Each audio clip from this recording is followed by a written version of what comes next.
hadir di pagi yang sangat berbahagia ini di halaman Masjid Baitul Rahman Sidodadi. Selawat dan salam juga senantiasa kita sajikan di hadirat baginda Nabi Muhammad Sallallahu Alaihi Wasallam, yang mana berkat tuntunan dan sunnah-sunnah daripada baginda Nabi Muhammad Sallallahu Alaihi Wasallam yang mungkin menjadi sebab kita semua hadir pada pagi yang sangat berbahagia ini. Pertama-tama yang kami hormati tentu Abi, Guru Abi Ismail yang telah dapat hadir bersama kita pada pagi hari ini. Yang kami hormati para bapak dari kampung Sidodadi dan kampung Jadi Sepakat, ibu-ibu dari kampung Sidodadi dan kampung Jadi Sepakat, dan seluruh kaum muslimin, kaum muslimat sedang salat Idul Adha yang dirahmati Allah Subhanahu wa taala. Sebelumnya kami mohon bertanya maaf yang mungkin terlalu lama menunggu, yaitu mungkin keadaan yang tidak memungkinkan. Alhamdulillah Abi sudah bersama kita, dan sebelum kita mulai sholat kita pada pagi hari ini, sebagaimana biasa, ya kami harapkan kepada pemuda dan pemudi yang mungkin bagi kaum muslimin dan kaum muslim, dan bagaimana dengan cara pembagiannya yang benar. Yang mungkin yang jelas kita semua adalah orang yang kekurangan, ya semoga dengan apa yang disampaikan Abi nanti bisa menjadi pelajaran bagi kita semua, sehingga amal-amal kita benar-benar diterima oleh Allah Subhanahu wa taala. Para bapak, kaum muslimin, kaum muslimat Allah Subhanahu wa taala, marilah semuanya berdiri untuk mengambil tempat pada Bapak Imam. يولد ولم يكن له كفوا أحد. أشهد أن لا إله إلا الله وحده لا شريك له، وأشهد أن سيدنا محمدا عبده ورسوله. اللهم صل وسلم وبارك على سيدنا محمد النبي الكريم وعلى آله وصحبه أجمعين. أما بعد، فيا عباد الله، اتقوا الله حق تقاته ولا تموتن إلا وأنتم مسلمون. فقال الله سبحانه وتعالى في القرآن الكريم وهو أصدق القائلين: أعوذ بالله من الشيطان الرجيم، بسم الله الرحمن الرحيم. ولكل أمة جعلنا منسكا ليذكروا اسم الله على ما رزقهم من بهيمة الأنعام، فإلهكم إله واحد فله أسلموا وبشر المخبتين. صدق الله العظيم. بارك الله لي ولكم في القرآن الكريم، ونفعني وإياكم بما فيه وذكر الحكيم، وتقبل مني ومنكم تلاوته إنه هو السميع العليم.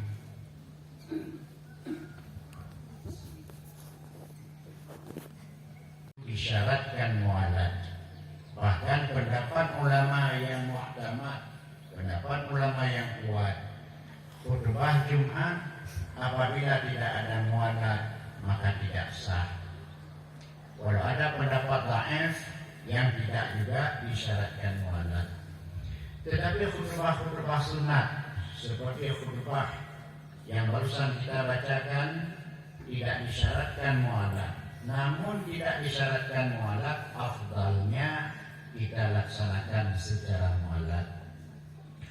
Selawat dan salam kepada Nabi kita Muhammad sallallahu alaihi wasallam, seterusnya kepada keluarga dan para sahabat beliau sekalian, kepada para ulama,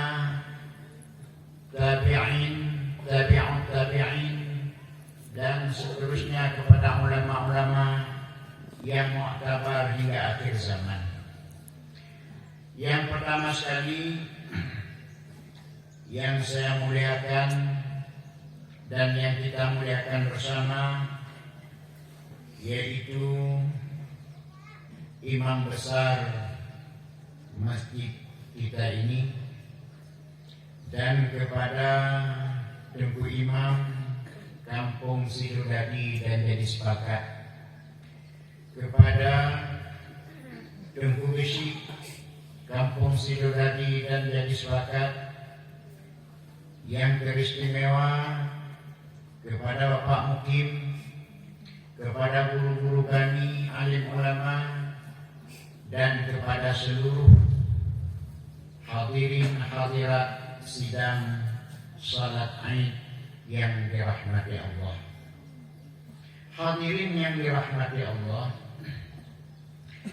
salah satu tanda sayangnya Allah kepada kita, Allah menjadikan hari-hari terbaik untuk kita. Hari-hari terbaik yang dijadikan oleh Allah Subhanahu wa taala kepada kita umat Rasulullah sallallahu alaihi wasallam ini sangat banyak, yang melebihi daripada hari-hari baik yang dijadikan oleh Allah kepada umat-umat dahulu. Hari-hari baik yang diberikan oleh Allah kepada kita, yang pertama, Allah melipat gandakan pahala ibadah di dalam hari-hari tersebut. Yang kedua, Allah makbulkan ibadah dan doa-doa kita di hari-hari tersebut, sebagaimana 10 hari daripada bulan Dzulhijjah. Artinya sebagaimana di dalam bulan Ramadan Allah makbulkan ibadah dan doa-doa kita, Allah makbulkan puasa kita, begitu juga di 10 hari daripada awal bulan Dzulhijjah Allah terima ibadah-ibadah dan doa-doa kita. Alangkah sangat bahagia apabila dalam kesempatan yang diberikan oleh Allah, mulai daripada 1 Dzulhijjah kemarin, 2 Dzulhijjah, 3 Dzulhijjah, sampai 9 Dzulhijjah kemarin, hari Arafah, kita melaksanakan ibadah puasa. Karena Rasulullah mengatakan di ujung hadis tadi, puasa yang kita laksanakan di 10 hari awal daripada bulan Dzulhijjah menyamai dengan puasa Ramadan. Artinya makbulnya di sisi Allah Subhanahu wa taala. Makbul doa kita di sisi Allah Subhanahu wa taala. Cuma kadang-kadang kita kurang perhatian kapan masuknya 1 Dzulhijjah. Kemudian kemarin kita puasa Arafah, paling-paling kadang kita puasa 2 hari tarwiyah, 1 hari Arafah. Atau paling kurang kita puasa hari Arafah kemarin. Menyangkut dengan hari Arafah, ada hadis Rasulullah bersabda, barang siapa yang berpuasa di hari Arafah, man shama fi yaumi Arafah ghufira lahu ma taqaddama wa ma ta'akhkhar. Allah mengampuni dosanya setahun yang lalu dan setahun yang akan datang. Barang siapa yang berpuasa 1 hari di hari Arafah, Allah ampuni dosanya setahun ke belakang dan setahun ke depan. Cuma pertanyaannya, kalau ke depan kita kan belum berbuat dosa, malah kita mohon kepada Allah agar jangan berbuat dosa. Oleh ulama mentafsirkan hadis ini, apabila dia tidak berdosa, maka wazida fil khair, maka Allah lebihkan kebaikan dan pahala-pahala kepada dia. Allah tingkatkan derajat di sisi Allah kepadanya. Hadirin yang dirahmati Allah, Allahu Akbar, Allahu Akbar, Allahu Akbar, Allahu Akbar, walillahil hamd. Kemudian hari ini hari 10 Zulhijjah. 10 Zulhijjah kita di Indonesia. Kemarin ada bermacam banyak pertanyaan daripada saudara-saudara kita juga. Dari karena di Arab Saudi kemarin hari raya Idul Adha. Sedangkan kita kemarin adalah Arafah. Itu bagaimana yang sebenarnya? Hadirin yang dirahmati Allah, yang dinamakan dengan hari Arafah adalah hari 9 Zulhijjah. Hari 9 Zulhijjah. Dihitung 9 Zulhijjah tentu dari awal bulan Zulhijjah. Sumu li ru'yati wa aftiru li ru'yati. Dalam hadis Rasulullah bersabda, berpuasalah kamu karena melihat hilal, anak bulan sabit, dan berhari rayalah kamu karena melihat hilal. Artinya, di Arab Saudi lebih duluan 1 hari nampak hilal daripada kita di Indonesia. Maka oleh karena mereka lebih duluan 1 hari nampak anak bulan Syawal atau awan bulan Zulhijjah, awan Zulhijjah, maka tentu hitungan 10-nya mereka lebih duluan daripada kita 1 hari. Kita terlambat 1 hari nampak hilal di wilayah ASEAN, khususnya Indonesia dan juga Malaysia. Maka oleh karenanya 10 Zulhijjah kita hari ini terlambat 1 hari daripada mereka yang di Arab Saudi. Itu jawaban bagaimana perselisihan tidak sama di antara Arab dengan kita. Jadi masing-masing negara yang ikhtilaf matani, yang berbeda tempat terbitnya atau ufuknya keluar hilal, maka masing-masing negara itu adalah hukumnya sendiri. Allahu Akbar, Allahu Akbar, Allahu Akbar, Allah. Hari 10 Zulhijjah. Ada 2 ibadah pokok yang disyariatkan oleh Rasulullah SAW kepada kita. Yang pertama di 10 Zulhijjah adalah kita melaksanakan salat Idul Adha 2 rakaat. Ini sudah kita laksanakan barusan. Kemudian yang kedua, di hari 10 Zulhijjah kita disyariatkan oleh Allah dan Rasulullah, yaitu melaksanakan ibadah udhiyah, ibadah kurban. Rasulullah dalam satu hadis beliau bersabda, Anna Nabi sallallahu alaihi wasallam qala, ma amalu ibni Adam yawman nahar min amalin ahabbu ila Allah ta'ala min iraqatid dam. Tidak ada satu amalan yang lebih dicintai oleh Allah Subhanahu wa taala pada hari nahar melebihi daripada amalan iraqatid dam, menumpahkan darah binatang an'am.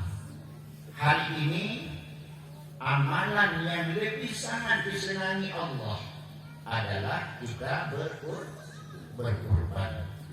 Nikmat yang diberikan oleh Allah kepada kita, nikmat harta yang Allah berikan itu, Allah titipkan itu kepada kita, sebenarnya pada hakikatnya bukanlah itu milik kita semuanya.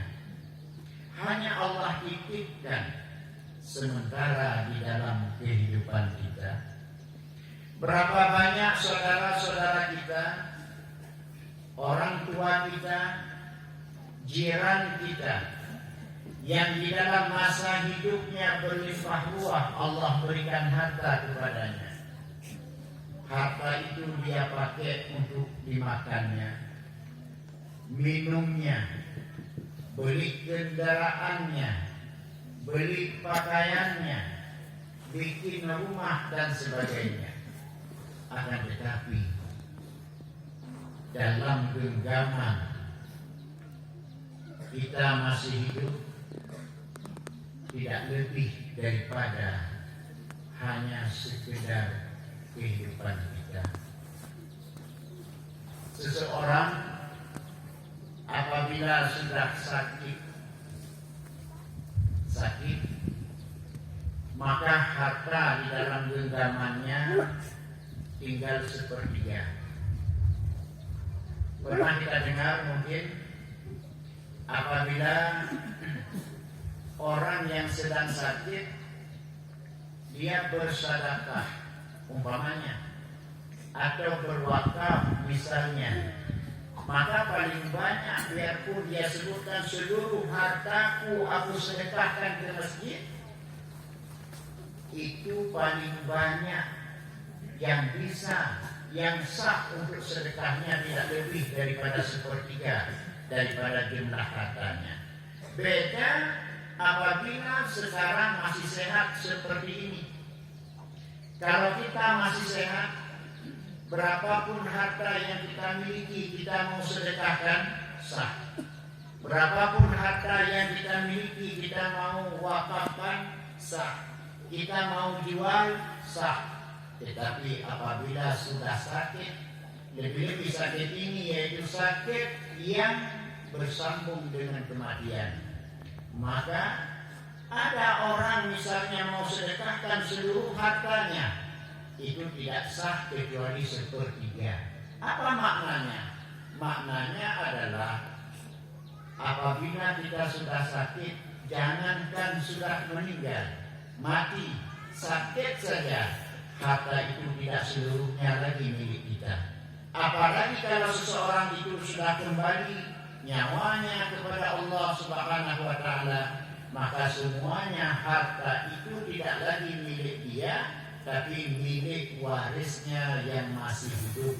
Ada anaknya, ada istrinya, ada anaknya, ada suaminya, dan lain sebagainya yang berhak mengambil pusaka daripada orang yang mati ini. Itulah harta itu milik kepada mereka. Hadirin yang dirahmati Allah, maka oleh karenanya nikmat harta yang dititipkan oleh Allah kepada kita, salah satunya untuk mensyukuri nikmat tersebut yaitu dengan melaksanakan ibadah udhiyah, dengan melaksanakan ibadah kurban. Mudah-mudahan ibadah kurban ini yaitu ibadah yang menjadi bekal kepada kita di hari akhirat. Allah Subhanahu wa Ta'ala di dalam satu ayat dalam surat Ar-Ra'd, Allah berfirman, Bismillahirrahmanirrahim, wa likulli ummatin ja'alna mansakan liyadhkuru ismallahi 'ala ma razaqahum min bahimatil an'am. Bagi tiap-tiap umat kami jadikan mansaka, sembelihan, penyembelihan untuk supaya mereka menyebut dan mengingat nama Allah Subhanahu wa Ta'ala.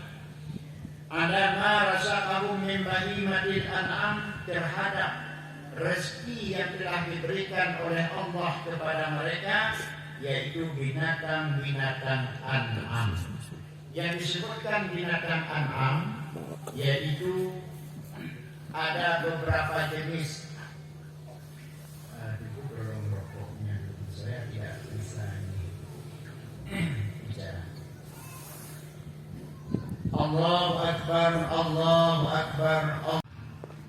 Binatang an'am ini Allah sebutkan di dalam ayat ini, yaitu rezeki yang diberikan oleh Allah kepada kita. Maka hanya binatang inilah yang sah dipakai untuk kurban udhiyah. Binatang inilah yang sah untuk kita pakai untuk akidah. Jadi 6 jenis binatang ini yaitu binatang an'am yang sah untuk kurban dan untuk akidah. Hadirin yang dirahmati Allah, maka bukan kita umat Muhammad sallallahu alaihi wasallam saja yang Allah perintahkan untuk takarrub, mendekatkan diri kepada Allah lewat binatang an'am ini. Bukan hanya kita, tetapi umat-umat terdahulu juga untuk mendekatkan diri kepada Allah Subhanahu wa taala, Allah perintahkan untuk menyembelih kurban. Sebagaimana kita maklumi di dalam sejarah bahwa asal daripada kurban ini adalah pada masa Nabi Allah Ibrahim alaihissalam. Itu sejarah yang sudah kita maklumi. Kemudian syariat Nabi Ibrahim tersebut diteruskan oleh Allah menjadi syariat Nabi kita Muhammad sallallahu alaihi wasallam. Hadirin yang dirahmati Allah, dalam satu hadis Rasulullah bersabda, sahabat bertanya kepada Rasulullah, "Ya Rasulullah, ma hadhil adha'id?" Wahai Rasulullah, apa kurban ini? Kemudian Rasulullah menjawab, "Sunnatu abikum Ibrahim." Sunnahnya bapak kamu yaitu Nabi Ibrahim. Sunnahnya bapak kamu yaitu Nabi Ibrahim. Kemudian sahabat bertanya, "Fama lana fiha ya Rasulullah?" Apa keuntungan untuk kami ya Rasulullah pada kurban itu? Rasulullah menjawab, "Bikulli sya'ratin hasanah." Setiap bulu daripada binatang yang kita sembelih itu, setiap helai bulunya satu kebajikan, satu hasanah dihitung oleh Allah kepada kita. Setiap bulu yang ada pada tubuh binatang yang kita sembelih itu untuk kurban kita, itu nilainya fahla di sisi Allah Subhanahu wa ta'ala. Kira-kira kalau kita sembelih seekor kambing, kira-kira berapa bulunya? Kambing yang ada di situ tadi ini berapa bulunya?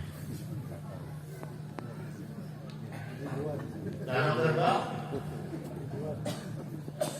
Masya Allah, begitulah fahla, nilai hasanah yang diberikan oleh Allah apabila kita mau menyembelih kurban. Hadirin yang dirahmati Allah.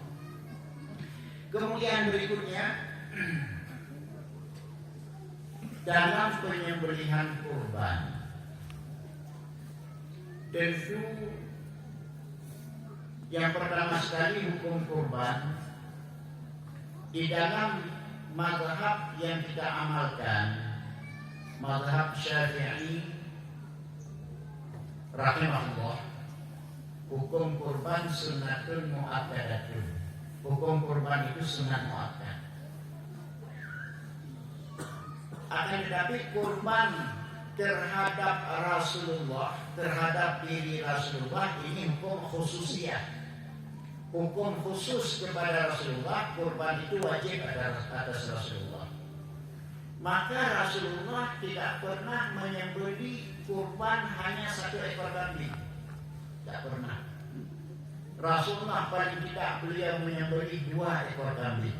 Jadi ada yang wajibnya, ada yang sunnahnya kepada Rasulullah. Apalagi Rasulullah pernah menyembelih 100 ekor unta sekali sembelih.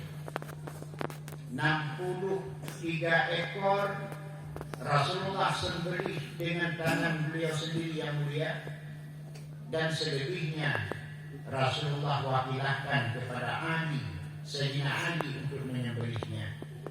100 ekor unta Rasulullah menyembelih kurban. Kira-kira orang kaya yang ada di negara kita ini, ada yang menyembelih 100 ekor kerbau? Belum kita dengar. Ada yang sendirian menyembelih 100 ekor lembu, belum kita dengar.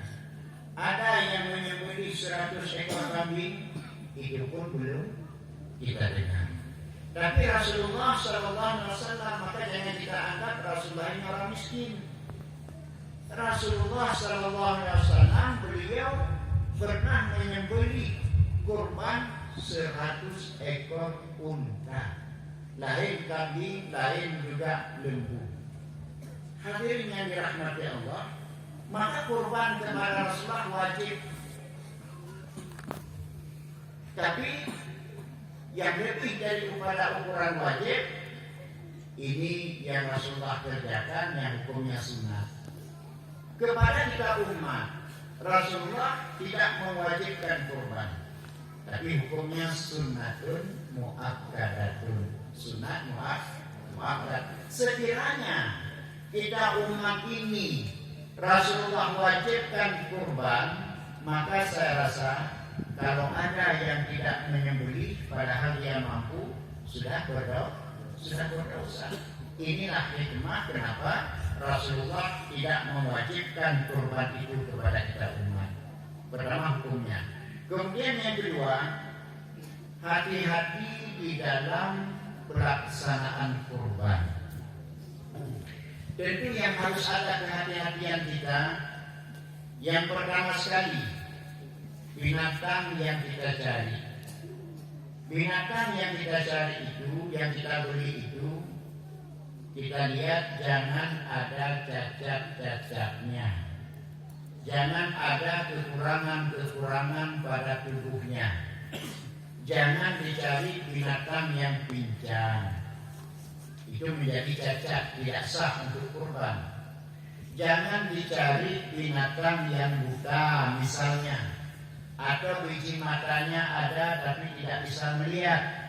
Ini pun tidak sah untuk kurban.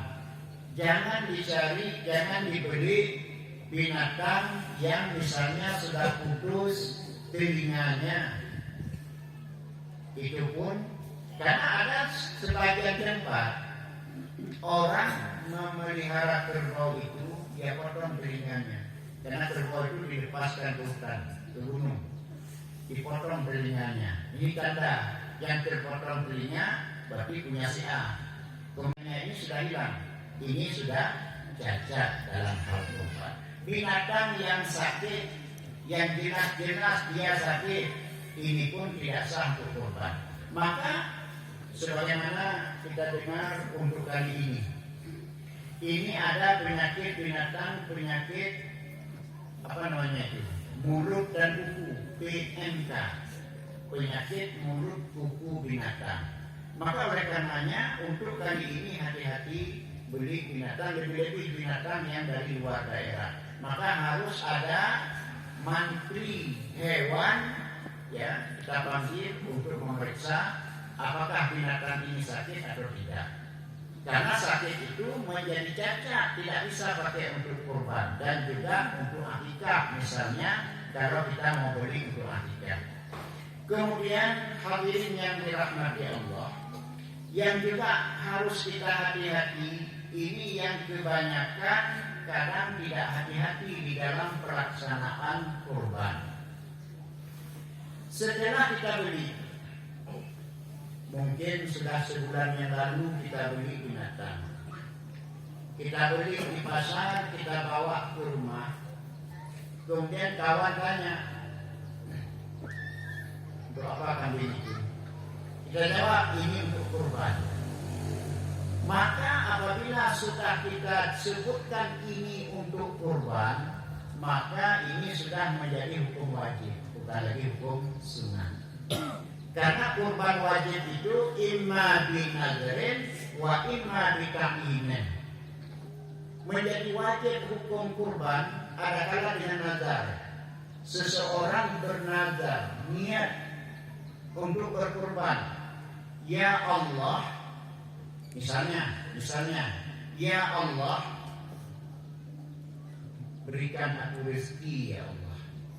Haji ini aku wajib atasku aku sembelih seekor kambing untuk kurban misalnya, maka ini sudah menjadi hukum wajib beli kambing 1 ekor dan wajib berkurban. Itu sudah menjadi kurban wajib. Dan imma bita'yinan, ada kala dengan ta'yin. Kalau wajib kurban itu dengan nazar, ini umum kita tahu, paham. Tapi yang wajib kurban bita'yinan ini yang kadang-kadang belum mengerti. Jadi apabila sudah kita ada binatang, kemudian kita sebut binatang ini untuk kurban, maka menjadi hukum kurban kepada kita menjadi hukum wajib, bukan lagi hukum sunnatul muakkadatun. Kalau sudah menjadi hukum wajib, apa konsekuensinya? Konsekuensinya kalau sudah menjadi hukum wajib, tidak boleh makan oleh pemilik kurban dan keluarganya. Keluarga itu anak istrinya, orang-orang yang dia tanggung nafkah hari-hari dalam hidupnya. Itu namanya keluarganya. Tidak boleh makan, haram makan. Di dalam kitab disebutkan haram makan daging kurban wajib oleh si pemilik kurban. Ini yang kadang kurang disadari. Jadi begitu selesai disembelih, Pak Imam, saya minta 1 paha. Saya mau makan, masak di rumah dengan keluarga. Padahal tadi sudah menjadi kurban wajib. Ini yang pertama hukumnya haram, dan yang kedua menjadi cacat kurban. Ini yang harus diperhatikan baik-baik. Jadi kalau sudah disebutkan ini untuk kurban, itu sudah menjadi kurban wajib ditakyin, dengan sebab kita sudah mentakyinnya. Maka haram kita makan dan keluarga yang kita berikan nafkah. Hadirin yang dirahmati Allah, maka dalam pelaksanaan kurban, terutama sekali kepada panitia, ini harus diperhatikan baik-baik. Apakah ini kurban wajib ataupun ini masih pada posisi hukum kurban sunnah. Jadi wajib tadi ada kala dengan nazar, ada kala dengan ta'yin. Makna ta'yin menyebut-nyebut bahwa binatang ini kurban. Jadi kalau ada yang tanya, apa itu? Kambing. Berapa kambing itu? Sembelih. Kapan disembelih? Besok hari raya. Berapa hari sembelih? Karena orang tanya ini kayak KPK. Sampai kenang gitu. Jawab, silakan jawab, tapi jangan menyebut itu tidak ada masalah. Itu tidak ada masalah. Tapi kalau menyebut ini untuk kurban, karena orang tanya ini tadi. Kalau kunjung kita jawab untuk kurban belum puas dia tanya. Ini hati-hati, kalau tidak ingin jadi wajib. Tapi kalau tidak ada masalah bagi kita biarpun wajib, kita tidak masalah tidak kita makan, itu tidak ada masalah. Tidak ada masalah yang wajibnya kalau kita tidak memakannya. Maka untuk ihtiyat, kehati-hatian sebaiknya oleh panitia kurban. Ini umumnya wajib dengan ta'yin. Maka oleh panitia kurban mengembalikan ke pemilik kurban itu sebaiknya dengan punya dia sendiri. Ini kan ada beberapa ekor misalnya. Ada 4 ekor kerbau. Itu setelah disembelih ditumpuk ke 2 bagian. Dibagi 2 bagian. Tumpuk sebelah ini, tumpuk sebelah ini. Kemudian yang untuk pemilik kurban setelah ini katakanlah 2 ekor kurban, 2 ekor kerbau tadi 14 orang. Kalau 1 ekor 7 orang. Kalau kurban masyarakat, maka yang sebelah sebelah ini berikan ke pemilik sebelah ini. Apakah satu orang 2 tumpuk atau 3 tumpuk misalnya, yang pemilik kurban ambil sebelah ini berikan ke sebelah ini, ke pemilik sebelah ini. Yang sebelah ini kita berikan ke pemilik sebelah ini. Itu sudah aman. Tapi ini bukan wajib ya, bukan wajib seperti itu. Ini hanya teknis kerja. Karena sayang apabila kita berikan yang miliknya sendiri, padahal dari kemarin dia sudah nyebut-nyebut ini kurban, ini kurban, ini kurban, sudah menjadi kurban wajib, maka haram dia makan dan cacat kurbannya. Maka kita panitia kurban sebaiknya kita ambil kehati-hatian dari selah dia bisa makan kurban, tapi kita selah dengan kurban sendiri. Hadirin yang dirahmati Allah, itu bukan wajib seperti itu, cuma hanya teknis kerja supaya semuanya selamat bagi orang yang kurbannya disebutkan. Wata jesiul mudnatu ansab'atin ishtaraku fil udhiyah. Kalau kurban itu binatang unta, itu 1 ekor bisa musyarakah berfungsi sampai 7 orang. Wata jesiul baqaratu ansab'atin kadzalik. Kemudian kerbau dan lembu sama juga. Namun yang paling afdal, yang sangat afdal, kalau mampu jangan berfungsi. Kita mampu sendirian seekor lembu, beli seekor lembu kurban, berarti pahala kita besar, hitungan kebajikan kepada kita banyak. Berapa kita fungsi? Tapi kalau sendirian kita tidak mampu cari kawan, berarti 2 orang. 2 orang lebih afdal daripada seekor kerbau atau lembu itu 3 orang. 3 orang lebih afdal daripada seekor lembu atau kerbau itu 4 orang. Semakin sedikit semakin afdal. Tetapi kalau memang tidak mampu, boleh kita berfungsi pada binatang yang besar ini, yaitu kerbau dan lembu sampai 7 orang. Tidak boleh 1 kampung seekor kerbau. Kadang-kadang kan ada kurban anak-anak di sekolah. Jadi oleh guru mengumpulkan uang anak-anak ini, 1 lokal atau 1 sekolah itu ada berapa puluh anak-anak ini sembelih seekor kambing kurban murid-murid. Nah, jadi itu bukan kurban secara syar'i. Kalau secara syara' tidak boleh. Tapi itu hanya untuk daging makan-makan, bukan biasa. Jadi kalau secara syara' binatang yang besar, kerbau, lembu itu bisa paling ramai berfungsi paling banyak 7 orang. Kemudian wata jadi usatu an syakhsi wahidin. Sedangkan kalau kambing hanya untuk 1 orang, 1 kambing itu satu orang. Adapun hadis Rasulullah menyembelih 2 ekor kambing. Kemudian Rasulullah bersabda, "Hadhihi li Muhammad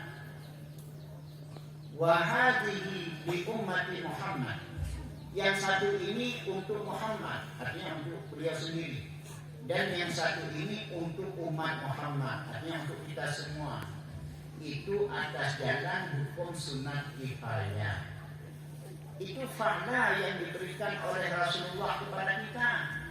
Yang kurban kambing itu tetap miliknya Rasulullah.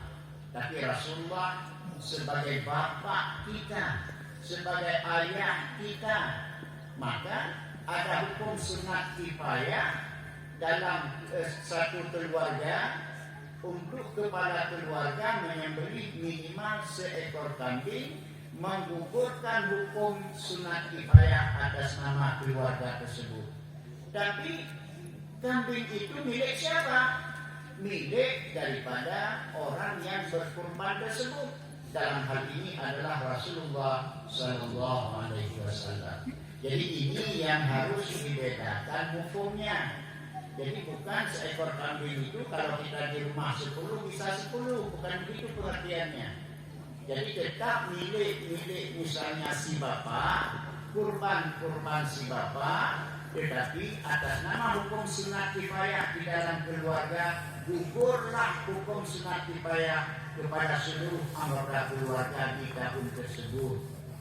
Hadirin yang dirahmati Allah, maka dalam hal masalah kurban sampai sebagaimana yang disampaikan oleh Pak Imam tadi, kita mengerjakan satu amal, tetapi karena kita tidak memperhatikan syarat rukunnya, tidak memperhatikan batal-batalnya, yang kita kerjakan satu amal itu kita sudah yakin, kita kerjakan dengan sungguh-sungguh, dengan ikhlas, ternyata karena tidak mencukupi syarat rukun, ternyata tidak memperhatikan batal-batalnya, sehingga amal kita tersebut tidak sebagaimana kita harapkan, tidak diterima oleh Allah Subhanahu wa taala.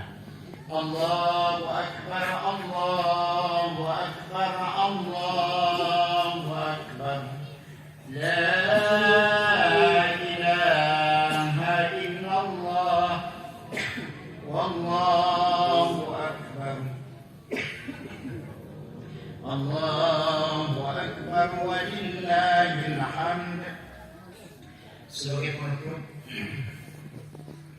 kita pemilik kurban, siapapun yang menyembelih kurban, maka sunat mulai masuk 1 Zulhijjah sampai selama kurban kita belum kita sembelih, sunat jangan memotong kuku. Sunat jangan memotong bulu-bulu yang ada di badan, bulu rambut, bulu kumis, bulu jenggot dan lain sebagainya. Banyak namanya, apapun bulu itu jangan dihilangkan selama sebelum kita potong kurban. Yang pertama sunat itu. Kenapa? Supaya begitu kurban kita disembelih, tetesan-tetesan darah yang tumpah daripada binatang kurban kita, Allah ciptakan malaikat untuk beristighfar pada kita. Malaikat bukan dari darah itu diciptakan oleh Allah, tapi malaikat itu dari nur. Sebanyak tetesan darah yang mengalir pada tubuh kurban kita, istighfar, memohon keampunan kepada Allah untuk kita, maka supaya seluruh badan kita yang ada di badan kita yang selama ini sudah berlumur dengan dosa, semuanya di dalam keampunan Allah Subhanahu wa taala. Maka jangan dihilangkan bulu, jangan dihilangkan kuku. Kemudian yang kedua, sunat bagi kita pemilik kurban, pada waktu penyembelihan itu kita hadir dan kita saksikan, kita lihat kurban kita disembelih. Kalau kita tidak menyembelih sendiri, dalam satu hadis Rasulullah SAW bersabda, "Ya Fatimah, umi ila udhiyati." Siti Fatimah, beliau berkurban. Kata Rasulullah, "Wahai Fatimah, bangun, berdirilah, saksikan, fasyidiha, saksikan kurbanmu itu. Fa innahu yaghfiru laka inda awali qatratin taqturu min damiha kulla dzambin." Karena sesungguhnya Allah akan mengampuni dosamu, setiap tetes daripada darah kurban itu Allah ampuni setiap dosa-dosamu. Saksikan. Wa quli, dan sebutkan, inna salati wa nusuki wa mahyaya wa mamati lillahi rabbil alamin la syarika lahu wa bidzalika umirtu wa ana minal muslimin. Jadi kita saksikan kurban kita disembelih. Kalau misalnya kita wakilahkan ke Pak Imam, ke panitia, kita berdiri di sana, kita saksikan, apa kita baca, kita sebagai pemilik kurban, inna salati wa nusuki wa mahyaya wa mamati lillahi rabbil alamin la syarika lahu wa bidzalika umirtu wa ana minal muslimin. Itu kita baca sambil kita saksikan. Sedangkan kalau yang sembelih itu ada doanya, Allahumma hadza minka wa ilaika fataqabbal. Kalau milik si fulan fataqabbal min si fulan ya arhamar rahimin. Itu doa yang dibaca oleh orang yang sembelih kurban. Orang yang saksi kurban pemiliknya ini tadi inna salati hingga akhir. Jadi itu sunat-sunat di dalam pelaksanaan kurban. Saya rasa mungkin tidak semuanya bisa kita sebutkan dalam waktu yang singkat ini. Mudah-mudahan apa yang telah kita sampaikan dalam mau'izah ini ada manfaatnya kepada kita bersama. Amin ya rabbal alamin. Allahumma ghafir lil